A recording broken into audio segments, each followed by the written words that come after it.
Blog Talk Radio.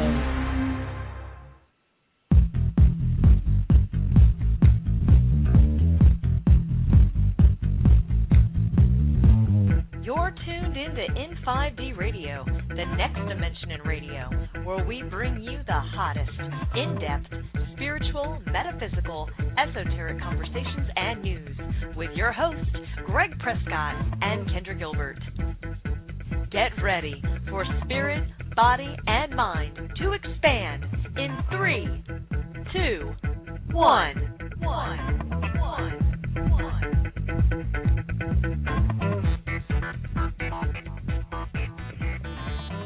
Namaste and welcome to in5d Radio, coming to you from Sarasota, Florida every Monday night at 7 p.m. Eastern, 4 p.m. Pacific, and 12 a.m. midnight in the UK.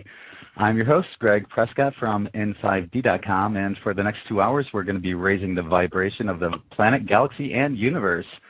My co-host, Kendra, will not be here tonight, so for the next 2 hours it's going to be just you and me. Tonight we're going to be talking about the current financial collapse and how it's actually helping us transition into the Golden Age. But first I'd like to remind everyone about our first annual Return to Atlantis conference here in Sarasota, Florida at the Lido Key Holiday Inn on the weekend of October 4th through the 6th, 2013, featuring Lisa Renee, Teal Scott, Laura Eisenhower, Dr. Dream, astrologer Tom Capacha-Lesher, and galactic historian Andrew Bartzis, who has the rare ability of looking into the Akashic records, and he was our guest last week on in5d Radio. It all kicks off Friday evening with a new moon beach galactivation with Dr. Dream. Then on Saturday, we're having a cosmic reunion beach party, and on Sunday night, we're all going to meet at the Siesta Key Drum Circle. Our speakers will be featured from late morning until mid-afternoon, so you'll have plenty of time to check out Sarasota or simply enjoy the 99% quartz crystal sands of Sarasota's Gulf Shores. Due to limited seating, there are only 90 tickets available to this event. You can find out more info about the Return to Atlantis conference by visiting www.in5devents.com or click the link below this video. Last week, I released 12 solfeggio videos on the in5d YouTube channel, and I'll continue to release all variations of these solfeggios in the near future. Each solfeggio has its own frequency as well as healing benefits. I created several different variations that include a morning alpha binaural beat, an evening theta binaural beat, holophonic bells, and holophonic water, as well as every combination of these. So the next time you're meditating, try meditating to these solfeggios. Are you experiencing any hair loss?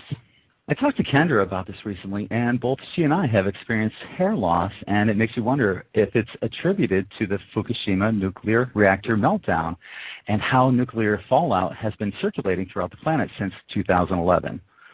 I'm in the process of writing an article about this for in5d.com.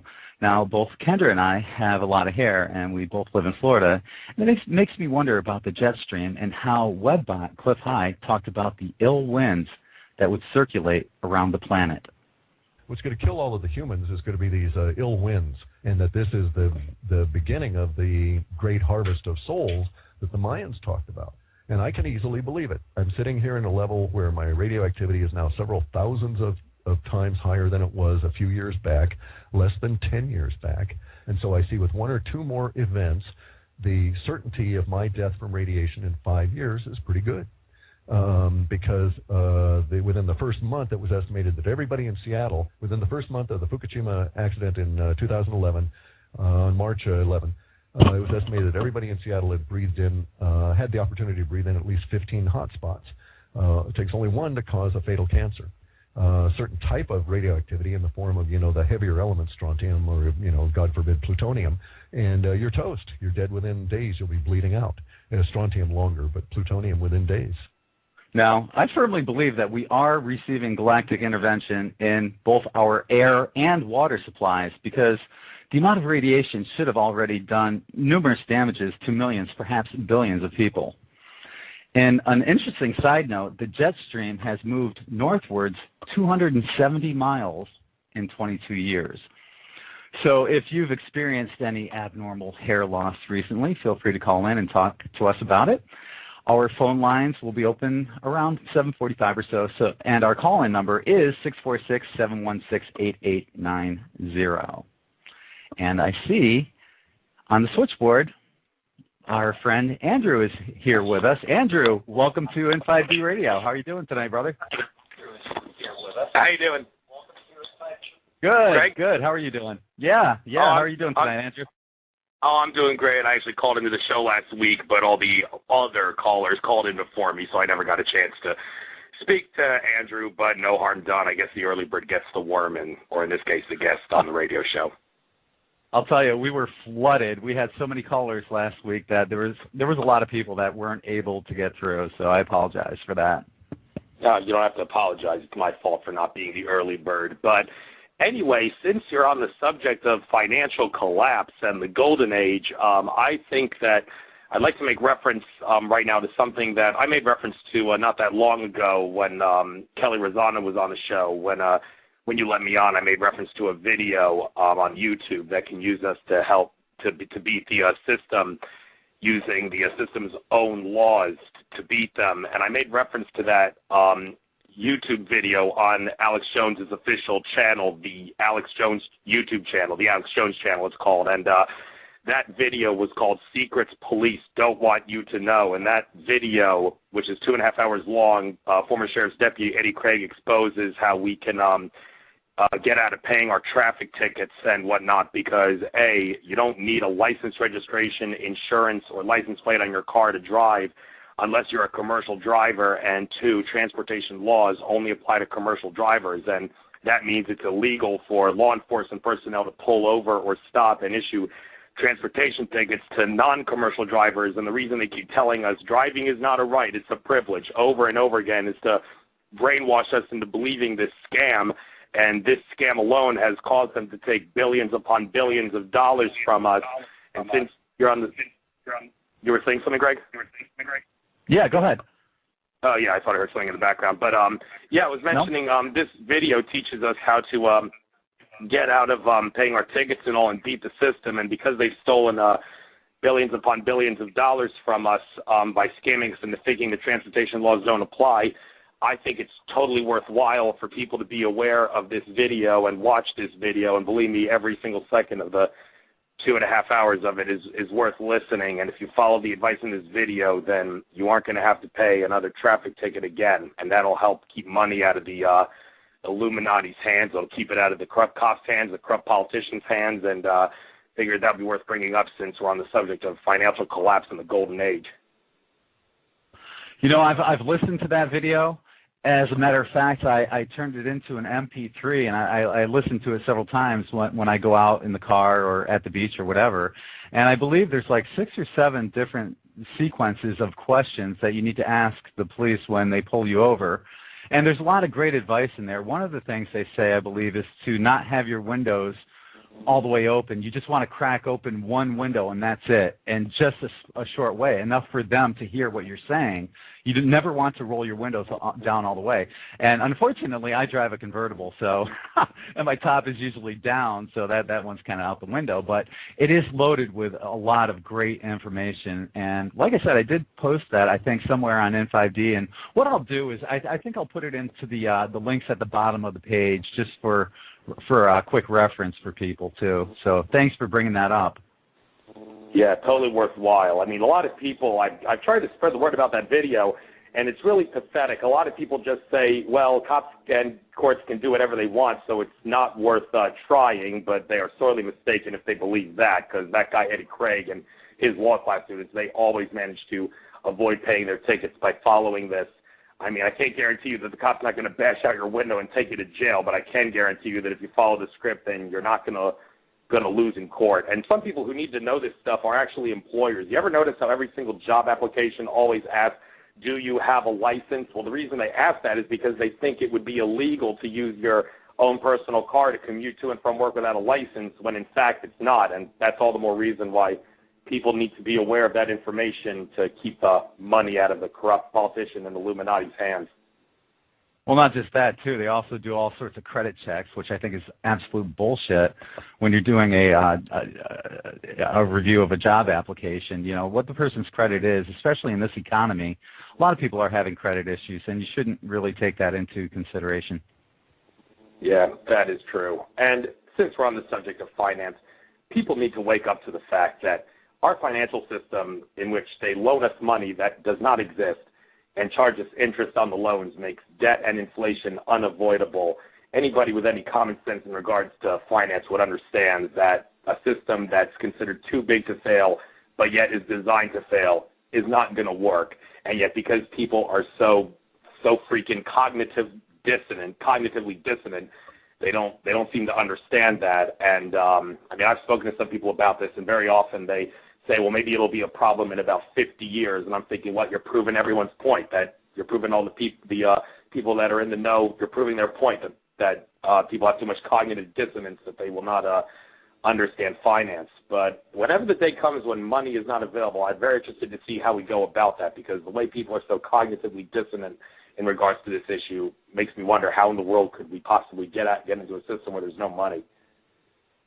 Well, you know, you and I and many of our listeners can understand that. A lot of us have seen the Venus Project, and we understand how it is possible to live in abundance and prosperity without money. But a lot, and I'll be touching on this later on in the show, a lot of people, perhaps in like our parents and our grandparents' generations, they're kind of stuck in their ways, and you know, those are the hardest ones to reach. Unfortunately, those are also the ones that are controlling all the corporations and the mainstream media and so on and so forth. So, you know, as this generation moves on to the other side, it's going to be replaced with people that are more open-minded. So there is a light at the end of the tunnel.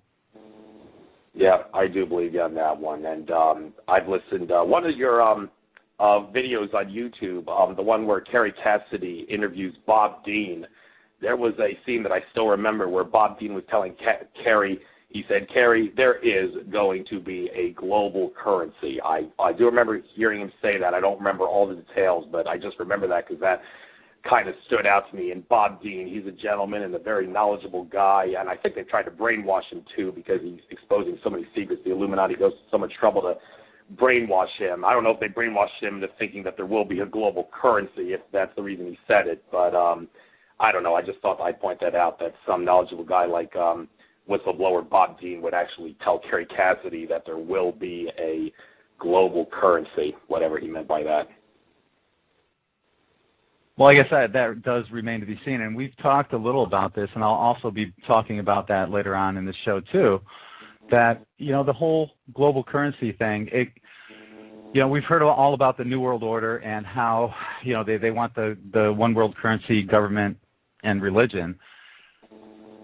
I think where we're heading, at least with what I'll be bringing up here, is, you know, a lot of people are going to say, well, this is a lot like that, but it's not, and I'll explain that a little bit later. Yeah, that's good to know. And many people ask, what is money? Well, only like maybe 0.05 or less is actual cash. The rest is just numbers on a screen. I mean, technically they would say it's derivatives, but if you want to describe what a derivative is, you would have to spend at least 30 minutes explaining everything. So the simple short answer is money, derivative specifically, is numbers on a screen, which is kind of pathetic if you ask me. Oh, yeah, and there's trillions upon trillions that are insured by the FDIC of derivatives. They're insuring these derivatives. So if you think that once the dollar collapses, that you're going to get your money out of the bank after they've already insured all these big banks' derivatives, you got another thing coming. Yeah, so buy gold and silver, I say. I mean, if you're not going to stock up on food and other survival supplies, then at the very least, get gold and silver. And gold, I think, is the best because there is a few things with silver that make it not as good to buy as gold. I don't know why, but I do remember hearing that. But at the very least, buy gold and silver if you're going to stock up on something to prepare for a collapse, I would advise. Well, definitely, and make sure it's physical and not some paper that says you're entitled to X amount of ounces or whatever of silver or gold. Yeah, and make sure it's not gold-covered tungsten because they're also pulling that scam off, and we got to make sure that you get gold and it's not gold-covered tungsten. Mm-hmm. Right. Yep, I couldn't agree more. Yes. So, well, I guess that was all I really wanted to point out at this moment. So, all right, brother. Well, I look forward to your. Yeah, definitely. Yeah, I was going to call in later on another future show. I'll definitely call in, and glad you can get me on today's show. Oh, definitely. Appreciate you calling in. Thanks again, brother. You're welcome. Have a good show, Greg. All right. Thank you. Take care now. Bye. Imagine if all of your debts were erased literally overnight. According to Bix Weir, who has 30 years experience in the financial industry with numerous Fortune 500 companies, this could be a reality in the next few months. There's another scenario, and that's the scenario of wiping the slate clean. And wiping the slate clean basically is doing nothing. If we do nothing when the banks crash, then all money is wiped clean because everybody keeps their money in banks. So what would happen to the common man's $5,000-$10,000 in his bank account if, you know, a lot of people don't even have that, but what would happen to the common guy's money? I mean, you just going to tell him you have no money? We have new digits we're going to start over with? I mean, how would that work? Well, that's what the Fed Boston has been thinking about and discussing in the work that I've done since the 60s. How do you reallocate money when the system crashes? Now, the guy who has $10,000 in the bank, most likely he's got, $200,000-$300,000 mortgage IOUs. That will go away as well. So would you change the $10,000 you had in the bank that you're not going to get back? You made a bad credit decision giving that money to a bank. In exchange, the bank has lost all their money, sold off the house loans and mortgage-backed securities. That will go away as well. So, the guy with $10,000 is going to end up owning his house flat out because the bank won't be able to confiscate it like they're doing now. Everyone holds their money in banks. Even the brokerage houses have their money in banks. And the derivative situation is such a mess that once that starts to go, a couple of those big banks go, every other counterparty will fall too. So you're looking at a complete wipeout of all debt in all banks. Weir goes on to talk about how there will be a reallocation of money along with how this transition will take place. How do you reallocate money after it collapses? We all know that every unbacked currency has collapsed. There is a plan. There has been a plan in place for 40 years in the United States, and it has to do with reallocating money according to how much you paid into Social Security. If you make a certain amount of money over like $120,000 or something, they stop taking Social Security out. That's right. The whole reason behind that was this reallocation plan. That's why they haven't touched Social Security. That's why it's in a lockbox. I know today Social Security money is nothing. You get a pittance and you can't live off it. But imagine if all money was gone. All the banks crash, the derivative bubble crashes, and go down with the money. They take the whole ship down. The United States would have to reallocate money to its citizens. If everybody got equal share, it wouldn't be fair. And it's not fair already. But if you think about how many people have paid into the Social Security system already, it's kind of even more fair because those that work the hardest will have the most in Social Security, and those who are older, who you really have to convince about this new way of allocating money, will get the most first, and then those who are still working, the younger kids, will get more as they work more. Whether you like it or not, the currency we have today in hand is going to work pretty good for a while. And you're saying that they'll either take that old currency back in off the street, they'll institute new currency or digits or whatever, and it'll be tied to the gold. Is that right? Well, there's a few things going on there. The first thing is it has recognition by the people. That's pretty much the only thing we recognize as money, those physical pieces of paper and the coins. So that would work for a while. I think it would work on a slow transition. The other reality is that the paper ones, not the coins, but the paper money are Federal Reserve notes. Federal Reserve is broke. They have no money. They created it out of thin air. The United States Congress can shut down the Federal Reserve in a blink of an eye, and I think they will. Now, the question is, should they honor those bills for a while going forward until we issue Treasury notes? I think that would be a good plan. So if you have physical bills in your hand, and there is a banking collapse where all the banks take each other out basically by defaulting on all the derivatives they have with each other, you might be pretty well off if you keep your coins in the back of your closet and your bills in your hand, at least for a little while. It might take a few weeks to reallocate money according to, some will be according to need of the people, but some will also be according to how hard people have worked through their Social Security. Now, I've been telling people for quite a while on in5d, and this is what Andrew and I just talked about too, that they need to start purchasing physical silver or gold, which means you're not going to buy gold or silver from a broker who gives you a worthless piece of paper saying that you own whatever amount you bought from them. What you want is the actual physical gold or silver. And I know money is tight for a lot of us, but if you're going to buy physical gold or silver, then I would recommend buying junk silver, which is any U.S. quarter, dime, or 50-cent piece from 1964 or older. And it doesn't matter what country you live in, wherever you are and wherever you live, start buying physical junk silver, because if the shit hits the fan and you have various size silver coins, you can always use them for trading or bartering. That's why you should have some smaller coins, such as a dime, which is worth about $3.50 in silver. And with that dime, you could buy a loaf of bread or a couple dozen eggs. Another option is to trade your dollar bills for everyday coins from 1965 and newer, and here's why. The best thing to do is if you want to just have some money, go out and buy some rolls of quarters and half dollars, just the regular nickel plated quarters and half dollars that we have today, and go out there and store them as opposed to Federal Reserve notes, because those coins are not Federal Reserve notes. Those coins are quarter dollars, not quarter FRNs. Is that what you're telling me?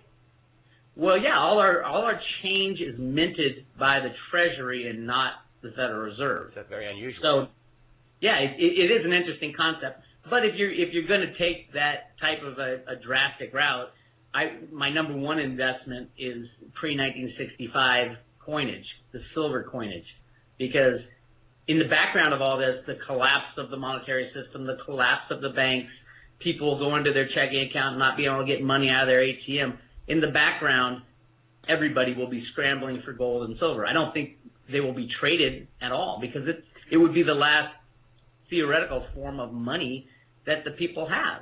And every time an unbacked system collapses, every single time people go back to gold and silver as money, it will happen again, even though we've forgotten over the last 40 years what gold and silver really is.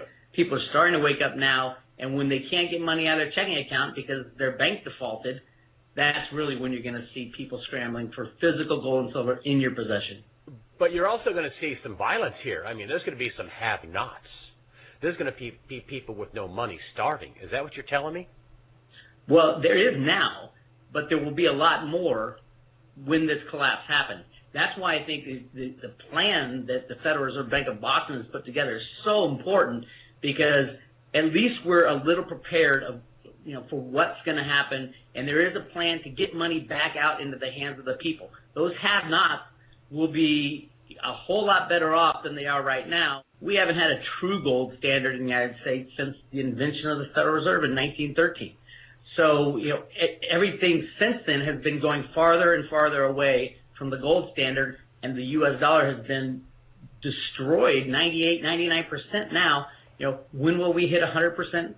Theoretically, when the derivative bubble crashes and all dollars are destroyed. How close are we to that? It almost happened. In 2008, we were maybe hours away from that happening.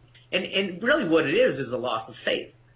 In 2008, Hank Paulson said, if you don't pass this bill, if you don't give these banks all this money, you're going to lose everything, and everything will be wiped out, because we built this system on a foundation that is so weak and growing at the top and so small at the bottom that it can't withstand that kind of hit. They've delayed it for maybe 5 years now. But when it hits next, which most people are saying probably August, September timeframe, we're going to start to see some shaky banks. That's when the people are ready to stand up and say, no, we're not going to bail you out this time. This is why astrology is so important to us, because it shows us how certain energies from various alignments will bring specific changes. In 2008, I told my daughter about this rare astrological alignment that the last time it had occurred was back during the Summer of Love in 1967. And I told her specifically, I said, because of this energy, I told her, check it out. I guarantee that tie-dye will make this huge comeback. And sure shit, right on schedule, tie-dye makes this huge comeback. I remember going into the surf shops here and seeing tie-dye boogie boards and just shaking my head, knowing ahead of time that that would be the energy that would produce this kind of effect. And that's what really sold me on astrology, and I've been researching and studying it ever since. Now, fast forward to Pluto entering Capricorn in 2008, and right on schedule, we saw the collapse of hundreds of banks while many of the too-big-to-fail banks got bailed out. And this is just the beginning of Pluto in Capricorn. The last time Pluto was in Capricorn was during the French and American revolutions. And when you look around the world and see what's going on, you'll see revolutions, and this is not a coincidence. We had astrologer Jim Delacoli as our guest on in5d radio a few weeks ago, and he agrees. We know that when Pluto last did the retrograde, as you mentioned, it started, I believe, in 1760, but we didn't actually have the American Revolution until 1776. Right now, there's revolutions going on everywhere. In Egypt, millions of people are protesting right now. Do you see something inevitably that will happen here in the United States?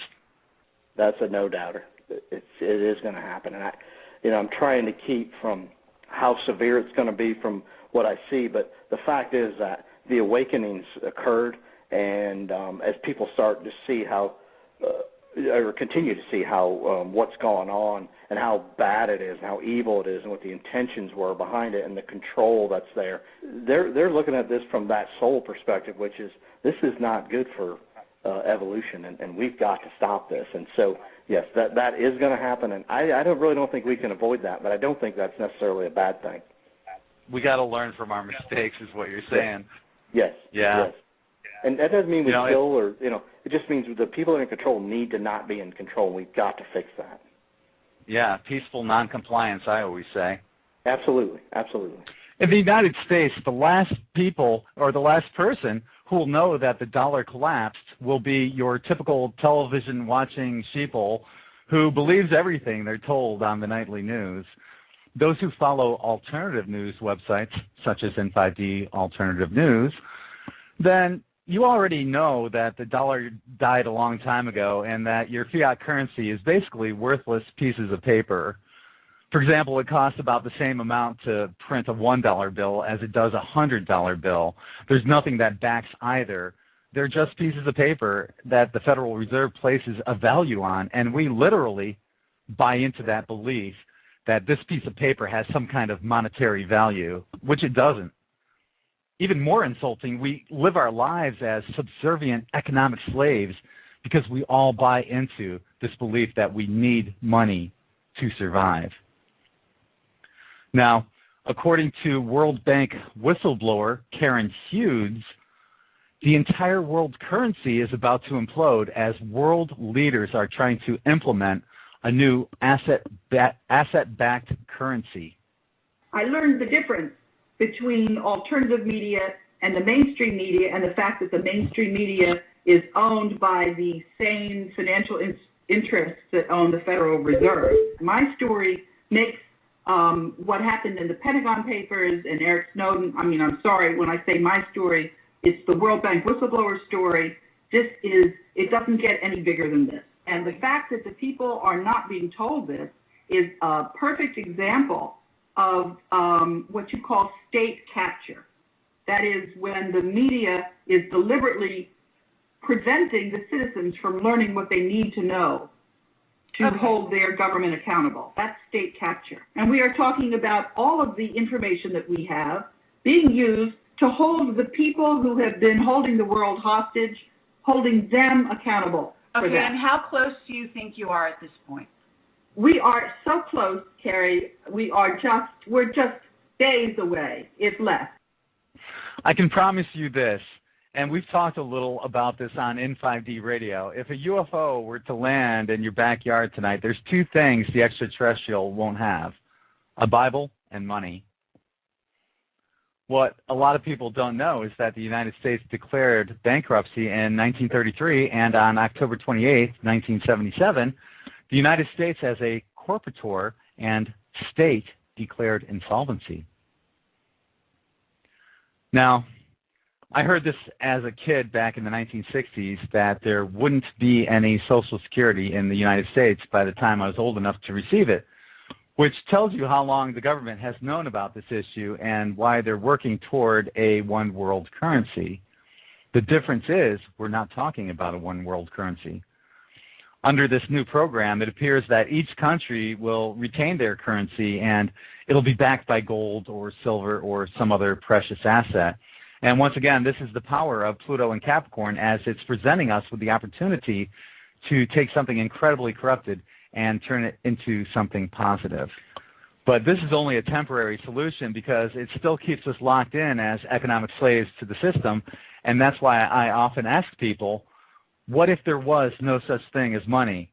What would you be doing with your life?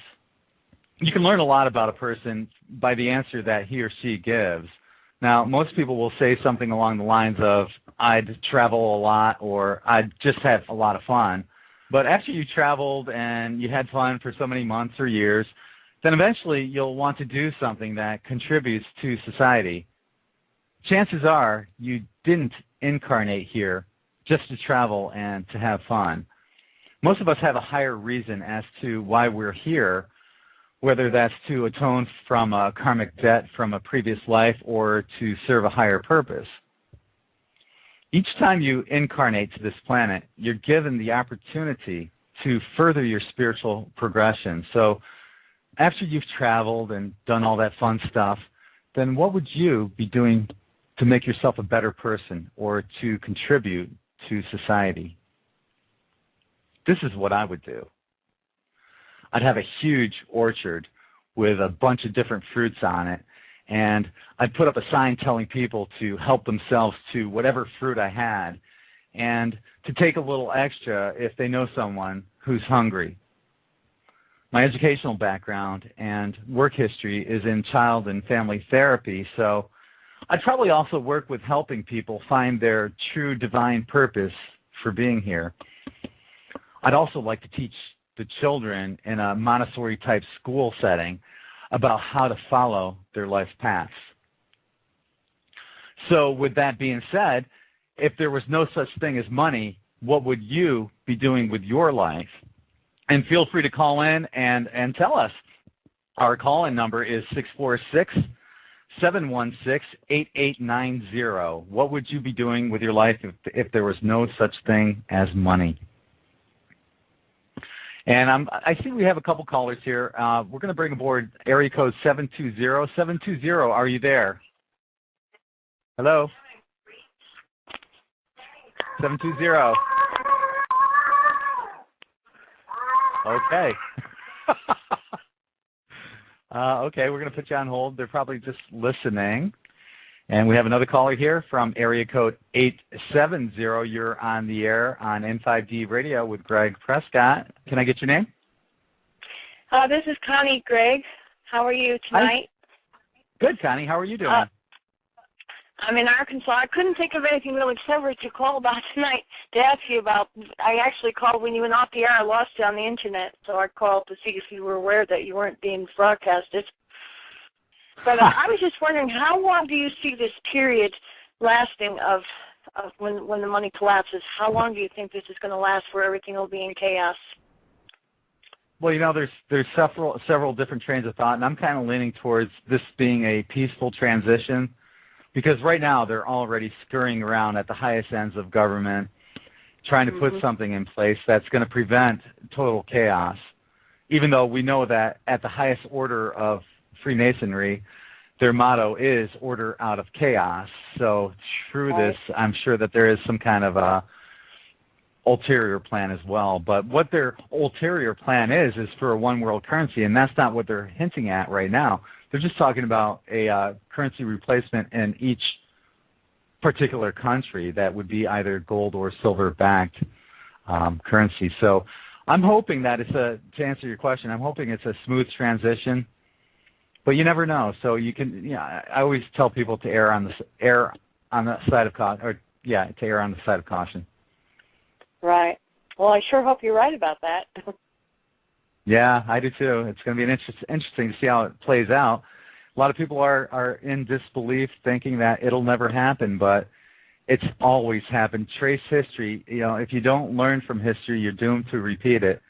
All throughout history, currencies have collapsed, and the U.S. currency is the oldest and longest-lasting currency ever, and it's inevitable. It has to collapse, and it's going to happen real soon. That's my own discernment and guess. Okay. Well, thank you very much. That pretty much answers my question. As close as right. anybody could right now. Yeah, it's you. Anyone's call, so you're very welcome, Connie. Right. Thank you. Okay. All right, take care now. Bye-bye. Bye. And thank you for calling in also to remind me that I was on mute. Now, I mentioned Pluto and Capricorn earlier, and that's going to play a huge role, not only in the collapse of money, religion, and government, but also in helping to usher in the golden age. We did a show on in5d radio called How to Deprogram Yourself, and it was based on an article I wrote on in5d.com, and this is part of the process. In other words, we need to get away from our old ways of thinking and being literally programmed and start thinking for ourselves while questioning everything. Now, I was at the beach a couple days ago, and I was talking to this one dude over there, and he's telling me that there's no way they'll let the dollar die. And, he's just living in denial. Like I just mentioned to Connie, no currency has ever lasted longer than the U.S. dollar, and it's about to collapse. And the people who listen to the mainstream media will be the last to know. Little story here. My grandparents lived through the Great Depression after the stock market crash in October of 1929. My grandmother passed on in the early 1980s. Shortly afterwards, my grandfather died as well. Now, we're talking over 50 years since the Great Depression after my grandparents died, and they found over $60,000 in cash that was hidden in shoeboxes in their basement because they still feared that the banks would once again collapse. And they were right, but they were just a few, 10, 20, 30 years off, as we're on the verge of the next collapse right now. I keep telling my parents to learn from their parents' mistakes and that a collapse is inevitable, but they won't listen to me. And I'm sure a lot of you out there, are in the same boat. These are part of the life experiences that we go through that we're supposed to learn something from. And I can talk to my parents until I'm blue in the face, but they're part of the Pluto and Leo and Pluto and Cancer generations, and they're pretty much set in their ways. And what you're going to start seeing is that once these two generations pass on, there will be more of an open view on creating new and innovative solutions. But until then, these are the generations that are controlling governments, banking systems, and the mainstream media. They say it's always darkest before the dawn, and right now it seems like everything is coming down on us through the pollution of our water, our air, and food supplies, along with the corrupted governments in literally every nation. Now, back in 2008, during the banking collapse, I released a video called Banking Collapse Announces the Beginning of the Golden Age. And a lot of people didn't see the big picture on how the collapse of all these banks was actually a blessing, because they were too tied up in third-dimensional thinking and could not envision a world without money, which means they can only envision a world where they're forever being an economic slave to the system. My mother has a hard time with this concept, and you'll find that people who have Pluto in Leo or Cancer on their birth charts are pretty much set in their ways. Now, the Pluto and Cancer generation were born between May 26, 1914 through June 14th, 1939, and the Pluto in Leo generation were born between June 14th, 1939 through August 19th, 1957. And I'm not saying that it's everyone, because all generations are waking up right now. But when you're talking about the Pluto in Cancer generation, they generally are more set in their ways than the Pluto in Leo generation. The Pluto in Virgo generation have many of the trailblazers who began questioning the system, and were really the first generation who began truly looking outside the box and at all these subsequent generations afterwards, which includes Pluto in Libra, Scorpio, Sagittarius, and Capricorn. They're all going to be the beneficiaries of the Pluto in Virgo generation, and actually some of the Pluto in Leo generation as well. So if you look at many of the leaders within the spiritual and metaphysical genre, you'll find an extremely high percentage of people who have Pluto in Virgo, myself included. And from the Pluto in Virgo generation moving forward, we're all here to make a difference in this world, and we will all be considered the founding mothers and fathers who led future generations into the golden age. We are the generation and the generations who dared to be different in such a radical way that we didn't conform to society. Society conformed to us. So let's take a look at what we can expect in the future. Pluto remains in Capricorn until the year 2023, but it's already begun its retrograde, which means we're going to continue to see more and more whistleblowers coming out of the woodwork, as I predicted several years ago. Government, money, and religion have all kept us living in subservience, control, and conformity. But with Pluto being known as the destroyer, we're going to see a collapse of all three of these things that have prevented us from becoming a Type 1 civilization. And there's a reason why we're seeing an exponential rise in UFO sightings. These extraterrestrials have traveled light years to witness this event. And they're not even extraterrestrials. There are galactic families who seeded us here millennia ago. I'm sure they're quite aware of the cyclic changes that brought us these specific energies and astrological alignments. You know, for example, if you look at these landmarks all around the world, such as the pyramids of the Giza Plateau, the Mayan pyramids, or Stonehenge, they're all aligned to specific astrological alignments. So that's proof positive that our galactic families are well aware of what's happening right now and what we can expect in the near future as we continue to move through Pluto in Capricorn. The transition to an asset-backed currency is a move in the right direction, but it still keeps us locked in as economic slaves to the system. Through the Venus Project, we learned that we can all live in abundance and in prosperity without the need for money. So in time, we'll move away from money completely. And, well, it's probably easier to explain and envision all of this by playing this clip from a video called Global Unity Project, What the World Needs Right Now.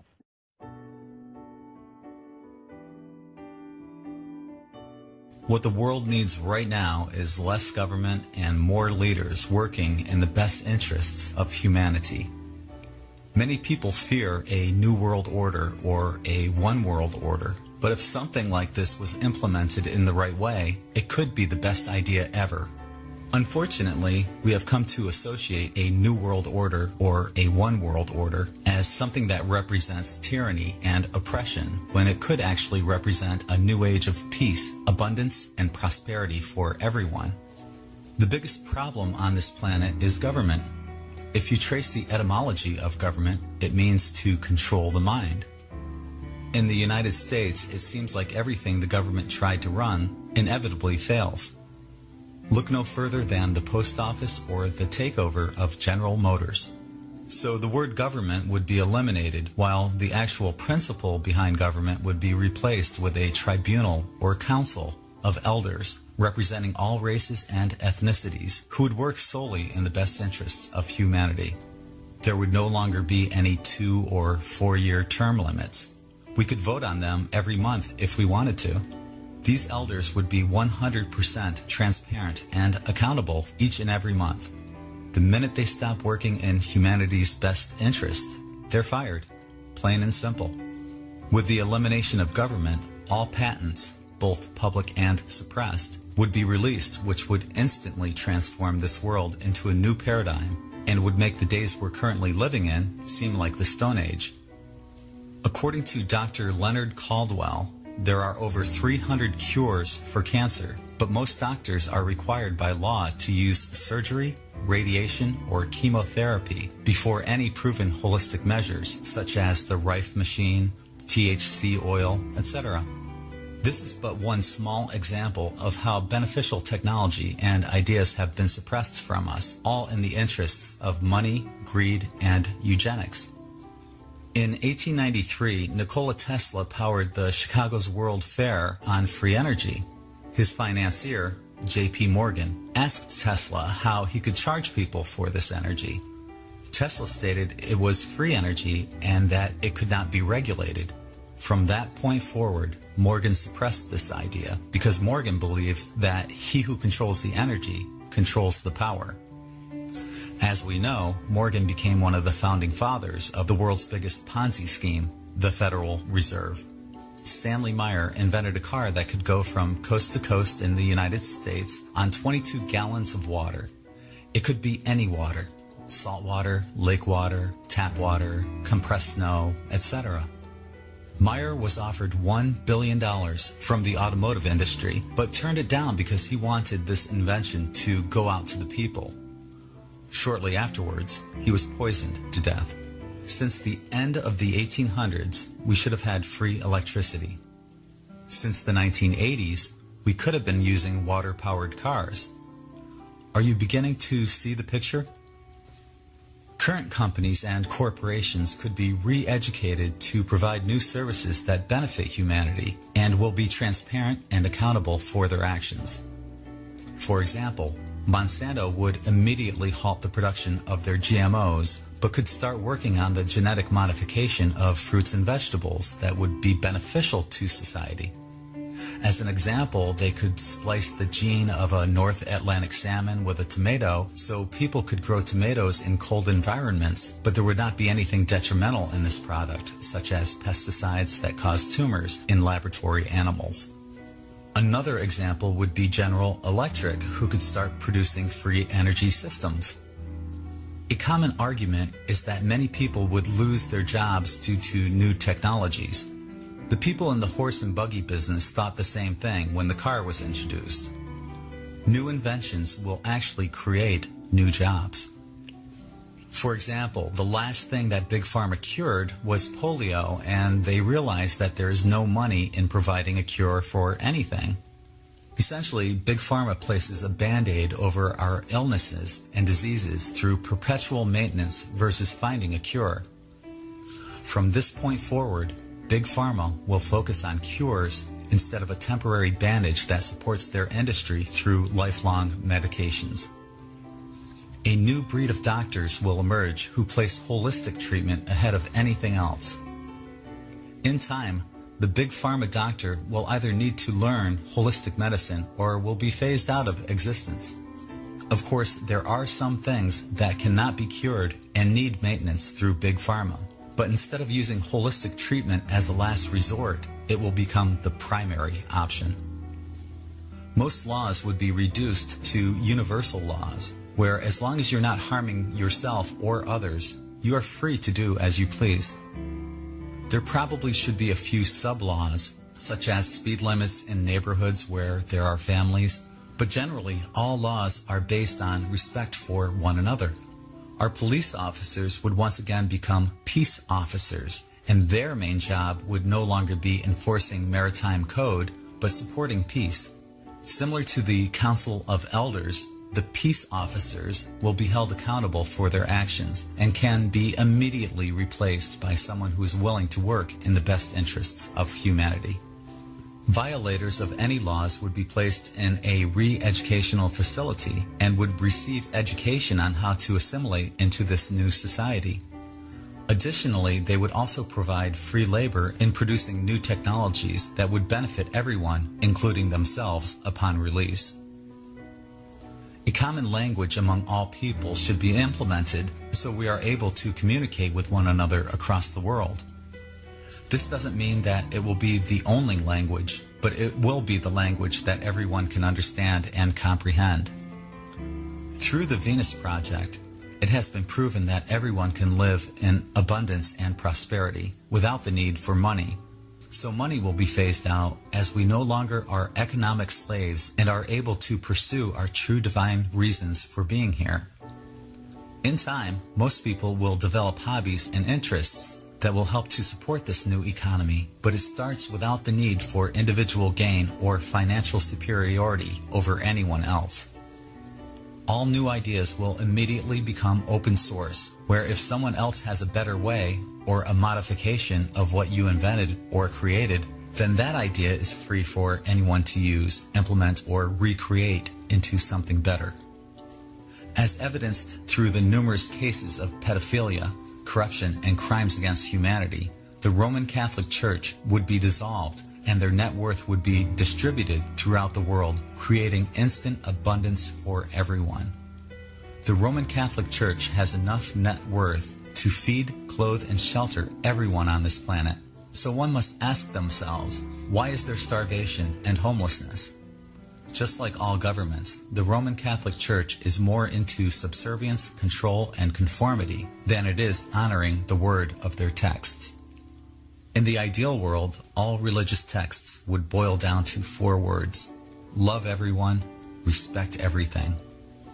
Our educational system would be tailored to each child's strengths and needs versus clumping all children into one educational format. For example, an extrovert might excel more in a class where they're learning about public speaking, while the introvert might excel more in philosophy and the arts. A Montessori setting might be more applicable, where the children's classroom would be outside in nature. Innate abilities, such as clairvoyance, would not be ridiculed, but would be encouraged, as we are all born with unique gifts and abilities. We should also teach holistic remedies and cures for illnesses. For example, Big Pharma recommends heartburn medications, such as Rolaids, Tums, and Pepcid AC. Innately, when you have heartburn, your body is telling you that your acid levels are too high and that you need to boost your alkalines. But Big Pharma is telling you that you can continue to eat unhealthy food because they have a pill that will resolve this issue. We're not being taught how to listen to our bodies or how to resolve these issues without the need for Big Pharma. A complete revision of history needs to be rewritten, not by the winner who always seems to record history, but from every perspective without propaganda. Additionally, the origins of mankind need to be reconsidered, as there is evidence of mankind on Earth for many tens of thousands of years, as evidenced by researchers such as Michael Cremo and Graham Hancock. The way we view television will be completely revised. Imagine watching the 6 o'clock news and feeling good afterwards. The newscasters would report on all the positive things that are going on in this world instead of reinforcing fear and negativity. If there were any commercials, they would be for ideas and products that would benefit humanity versus selling us crap that we don't need or something that is designed to be made under the premise of controlled obsolescence, which forces us to buy the newer version every couple of years. The current paradigm thrives on the divide and conquer premise, which prevents us from coming together as a global society. Before anything, we all need to put aside any and all differences to unite, because once the bottom of the pyramid unites, the rest will collapse. One thing that will need to be determined and defined is what the best interests of humanity would be. Other things needed to be discussed would be ways to disarm and eliminate nuclear weapons and nuclear waste, the irrigation and purification of our water supply, new methods of cleaning up our environment, sustainable living through eco-friendly homes, as well as the optimal ways to grow food. I'm sure that there are many other ideas that would help make this world a better place for all of us, but this gives us a good starting point. I'm just a simple guy with a few ideas on how to fix what is broken. Any ideas from this point forward should all be open source. where there are no patents or individual intellectual ownership. We all need to work in the best interests of humanity and not for our own materialistic interests, because the path that we're heading is completely unsustainable. As David Icke says, the few control the many. We are the many, and we have the numbers to make this happen right now. Like the Hopi said, we are the ones that we have been waiting for. We are also the light at the end of the tunnel. What the world needs right now is for everyone to come together in a common cause. What ideas do you have? And this is where we're at right now with Pluto in Capricorn. Now, I believe I've got Sean on the line with me. Hi, Greg. Hi, Sean. How are you doing? Hello. How are you? I have a nasty echo going on right now. Uh-oh. Okay. Well, I just, everything you said sounded just excellent. I don't know who could top that, actually. But I wanted to talk about the astrology, because I felt it's very interesting. So would you like to hear what the astrology has to say as we go further down the line? Definitely. Bring it on. Yes. Okay. Yes. So you were mentioning your Pluto in Virgo, so I just want to say that for people who don't understand that, that's a certain group that came in. Pluto can transit anywhere from, it's a very slow-moving planetoid. It's not even a planet anymore. They demoted it. And but it is extremely powerful. So it would roughly go about 30 years to a sign. So it moves very slow. But that can change, of course, like everything. And it can sometimes pass through a sign in 10 years, which it's known to do. So let me just talk about your group, the Pluto and Virgo group, because the Pluto and Virgo group came in after the Pluto and Leo group. Now, we needed the Pluto. I just mentioned this because I know this stuff, as an astrologer. The Pluto and Leo group, first of all, it's a bit like I think, therefore I am. So when we think of our parents' generation, they were probably, depending on how old you are, I mean, my parents were born in the Depression. 1924 was my parents' birth, both of them. So they grew up with the idea that there was no money, and eventually that the American dream, because, of course, a lot of us were children of immigrants or grandchildren in America. I'm a grandchild. And that money was the be-all, save-all factor to all that poverty. Okay, and I'm not surprised to hear your grandparents, or your parents, had that money stashed away, That's classic of their time. So what happened was when the Pluto in Leo generation came in, and I'm at the tail end of that, they were the ones that brought in all the ideas of peace, love, psychotherapy, transcendental meditation, the idea that you could actually expand your consciousness, and extreme creativity, the me generation. Without that, where would we be, to understand ourselves? And the tuning into the self is about tuning into really the higher self. But first, I think, therefore I am, you have to know yourself. Right? Now, what makes the Pluto and Leo generation different to the Pluto and Virgo generation, which is, about the next generation down, is that they have come in to do the Virgo work, which is the healing work, the farming work, the understanding of computers work, because Virgo's keywords are I analyze, right?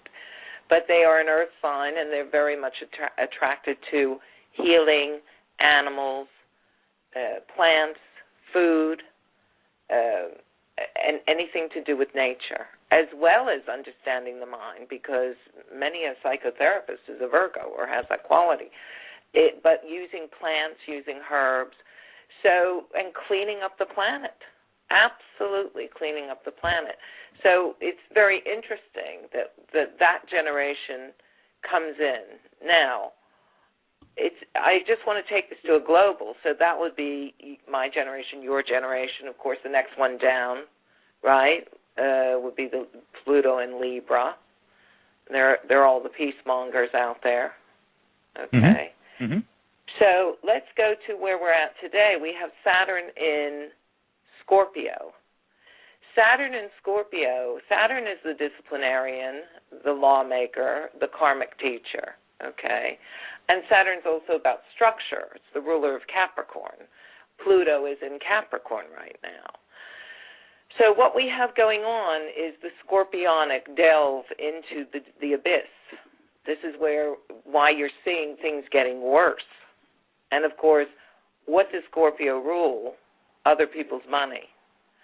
So if Taurus rules your own personal money, what's in your pocket, your home, the material world you live in, connected with your material things, then Scorpio, the opposite, rules the banks, the lending of money, the hiding of money, the abuse of money, right? So you can clearly see, because you mentioned the astrology, how this unfolds. Now, Pluto is going to be in Capricorn for a long time, and I'm going to go to what's going to happen when Pluto moves into its next sign, which is really where all the good stuff comes in, right? But first, we have to go through this purge, and you see it in the system, the banking systems, of course. You see it in people's personal lives. Lots and lots of people are losing their jobs, they're losing their so-called security, and they're looking within. How do I cope with this? What do I do? How do I learn sustainability, right? And all these things bring this transformation, which is Saturn in Scorpio is getting to eventually. Now, Saturn will move out of Scorpio, for those who don't know. It's still got a while to go, and it will be moving out January 2015. So we've got a good year of this still, whatever happens, if you're following the influences of the planets. And then when Saturn moves into Sagittarius is a much more happier placement. So this is where you start to see the bigger picture, because Sagittarius is a sign of bigness, largesse. It's also about religion, funnily enough, and what people's beliefs are. But it's not like Pisces, religion, the church. It's personal. It's individual. It's who am I? Where do I come from? It's the seeker, the spiritual seeker. And I think you'll start to begin to see the collapse of the church right before this. So this isn't far away at all. And you'll start to see also that Sagittarius rules the truth. The truth, not a truth, but the truth. So you're going to start to see in the Saturn ruling Sagittarius for a couple, up to almost 3 years. So that brings us up to it's going to be somewhere around 2018. Yep. Right before it, October 2017. Oh, sorry. No, I was right. It's moving into 2018. As it moves through its signs, right, then Saturn will move into its home placement, which is Capricorn. Now you have that mirroring up with Pluto in Capricorn. This is when you're going to start to see structures being rebuilt, real physical structure. So whatever was destroyed, whatever was not working, whatever wasn't effective, because Saturn loves structure. Capricorn is all about not building an empire like the old days, but building a structure that actually works. And that's all the things you just described, before I spoke to you, that you were telling your audience. So as we move then further down the line, and I'm looking... Do you understand what I'm saying, Greg? Yeah, but I'm getting this huge echo going on right now. Okay, so I'll just finish up with saying that when we go into 2024, it sounds a long way away, but remember, we're halfway through, almost three-quarters. It's August 2013. So we're only really speaking 11 years from now, okay? We finally move from Pluto in Capricorn to the very beginnings of Pluto. That's February 2024, Pluto in Aquarius.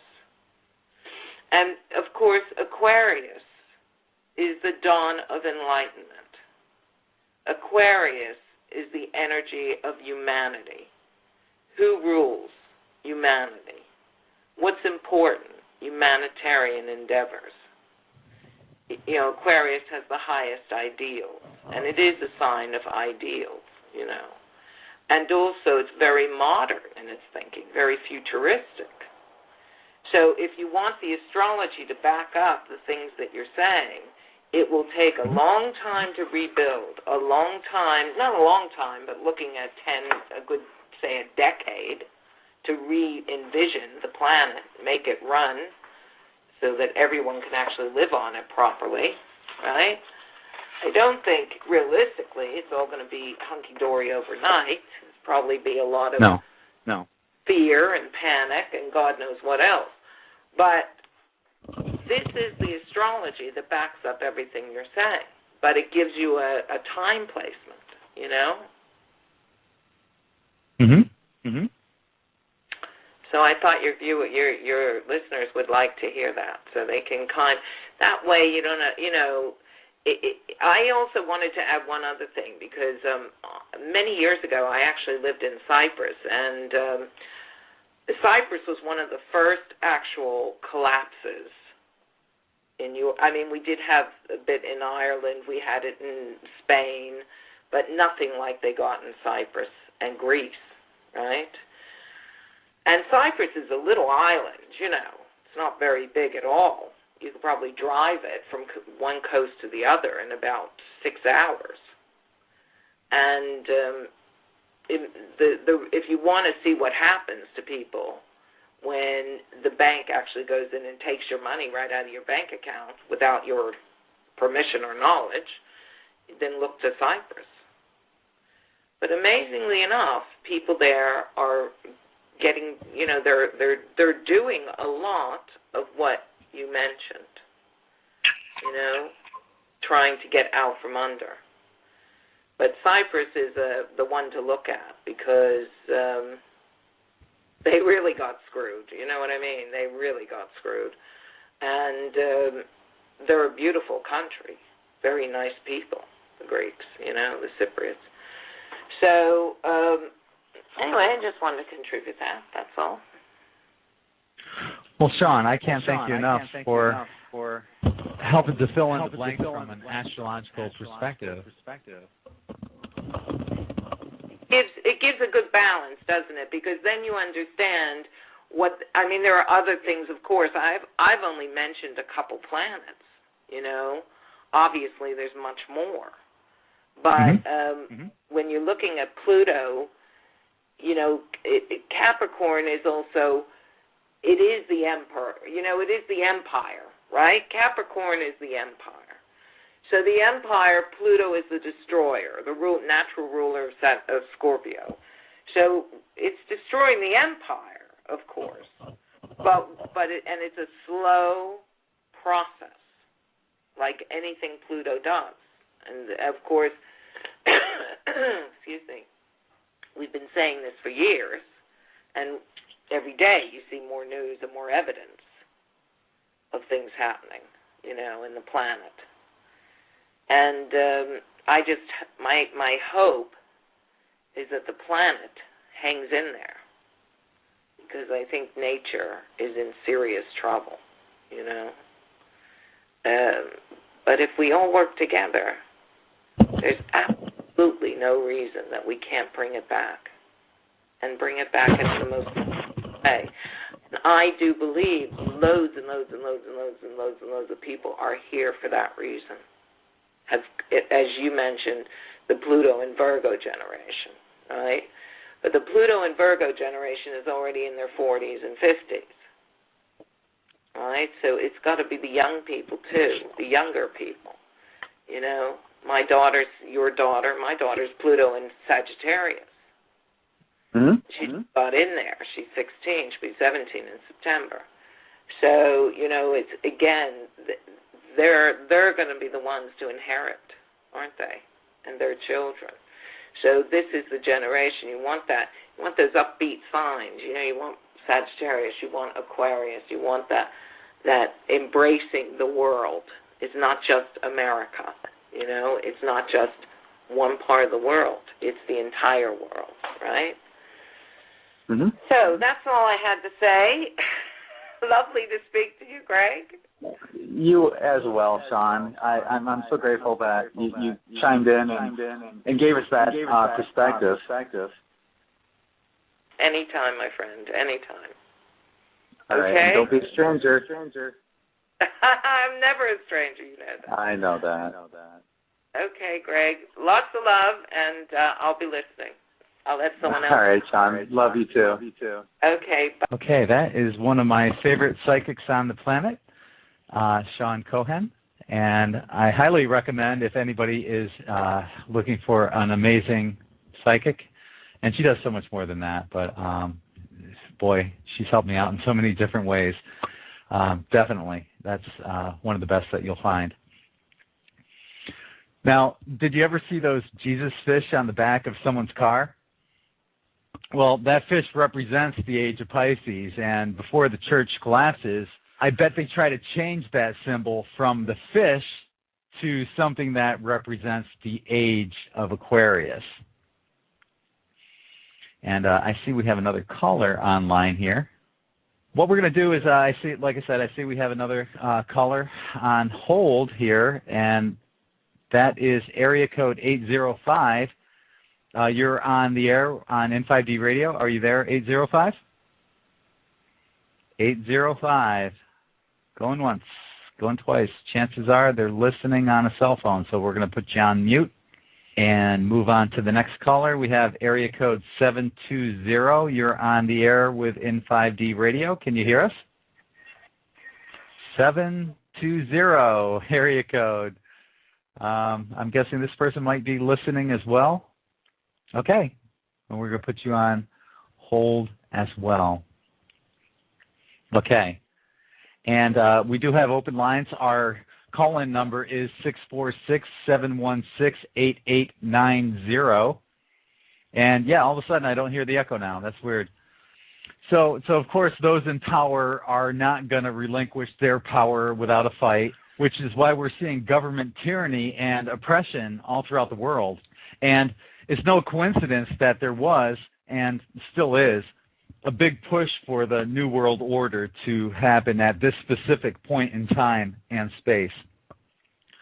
You see, those people who are ruling the planet, and I don't mean the puppets who are political figures. We're talking about the shadow government and the people who are pulling their strings. They already know the power of Pluto and Capricorn. These are people who are master astrologers and have been planning this point in time for hundreds, if not thousands of years. So what Pluto is giving us is the opportunity to turn something negative into something positive. And as long as these whistleblowers keep coming out of the woodwork, and they will, we're going to continue to see an awakening in exponential numbers. But it's from this point forward, whether we create the change we want to see or whether we allow those who have kept us living in tyranny and oppression to make that decision for us. Now, because Pluto is in Capricorn until 2023, we're not going to see this transition into the Golden Age overnight, like Sean said. And there's a good chance that we might take a step backwards before we take a huge leap forward. So with that in mind, it's always a good idea to have at least 1 to 3 months worth of canned food and water in your home, just in case there is a total collapse of the dollar without a system in place to replace it. And this is not fear-mongering by any means. If, or should I say when, the dollar collapses, all grocery stores will be wiped out of food. Most people have only less than a week's worth of food in their homes, so it's better to be safe than sorry or hungry. The United States government has been hoarding hollow point ammunition, and according to the Geneva Convention, hollow point ammunition is illegal to use in international warfare. So the only people they intend to use this ammunition on is their own people. The government has enough hollow point ammunition to put 3 to 4 bullets in every man, woman, and child in the United States. Once again, this is not fear-mongering, but one has to ask themselves, what is the purpose for hoarding so much hollow point ammunition? And if it can't be used in international warfare, then why isn't this money being used to help the homeless or to create new jobs? And when you dig deeper, you once again end up with Pluto and Capricorn and how revolutions tend to be the predominant theme during this alignment. Now, some say that the best way to have a revolution is through peaceful noncompliance. Imagine if everyone boycotted 1 or 2 major corporations, such as Walmart and Exxon, for 1 month, and then boycotted 2 different ones every month thereafterwards.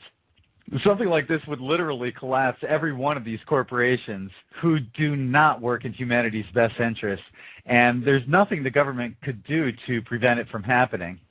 We're at a point in time where we need to be less reliant on the government and to start creating our own solutions, because the government rarely ever works in humanity's best interest. Now, you'll have people saying that they're receiving government assistance for housing and food stamps, but it was the same government who exported jobs to other countries who created the need for government assistance. This is why they want this whole system to collapse and have us all reliant upon the government to simply exist as a human being. And if you don't, you're screwed. So ultimately, we need to take our power back. And that's why religion tries to take your power away from you. You either need to believe in Jesus Christ or you're going to hell in a handbasket, according to Christianity. What the church refuses to tell you is that, number one, you are a powerful spiritual being with or without Jesus Christ. And number two, there is no hell. And not by coincidence, right on the heels of Pluto and Capricorn, retired Episcopal Bishop John Shelby Spong admitted that hell is the invention of church. I don't think hell exists. I happen to believe in life after death, but I don't think it's got a thing to do with reward and punishment. Religion is always in the control business, and that's something people don't really understand. It's in the guilt-producing control business. And if you have heaven as a place where you're rewarded for your goodness and hell as a place where you're punished for your evil, then you sort of have control of the population. And so they create this fiery place, which has quite literally scared the hell out of a lot of people throughout Christian history. Mm-hmm. And it's part of a control tactic. But wait a minute, you're saying that hell, the idea of a place under the earth or somewhere where you're tormented for an eternity, is actually an invention of the church? I think the church fired its furnaces hotter than anybody else. But I think there's a sense in most religious life of reward and punishment in some form. The church doesn't like for people to grow up, because you can't control grown-ups. That's why we talk about being born again. When you're born again, you're still a child. The people don't need to be born again. They need to grow up. They need to accept their responsibility for themselves and the world. What do you make of the theology, which is quite prominent these days in America, which is that there is one guaranteed way not to go to hell, and that is to accept Jesus as your personal Savior? Yeah, I grew up in that tradition. Every church I know claims that we are the true church, and they have some ultimate authority. We have the infallible Pope, we have the inerrant Bible. The idea that the truth of God can be bound in any human system, by any human creed, by any human book, is almost beyond imagination for me.